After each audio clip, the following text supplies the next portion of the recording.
آج کے دور کے اندر اس سود کے معاملے سے جو لڑائی لڑ رہا ہے مرد مومن، مرد مجاہد، وہ مفتی تقی عثمانی صاحب دامت برکاتہم العالیہ اپنے قلم سے ایسے دلکش اور دل نشین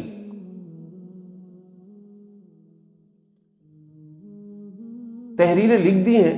مسئلے بیان کر دیے ہیں شریعت کی روشنی کے اندر، دینی تقاضوں کے تحت، کہ آج ان کی تحریروں کو، ان کے مسائل کو پوری دنیا کے اندر مانا جا رہا ہے، سمجھا جا رہا ہے۔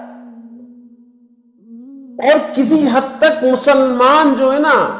کام تو کر رہے ہیں، لیکن مسلمان کسی حد تک سود سے بچنے کے اوپر مجبور ہو گیا ہے۔ وہ بول رہا ہے کہ بھائی اس طریقے سے تو یہاں پر بھی فائدہ ہو سکتا ہے، اس طریقے سے یہ بھی لیا جا سکتا ہے، اگرچہ کچھ کم ہے لیکن یار کم منظور ہے، سود منظور نہیں۔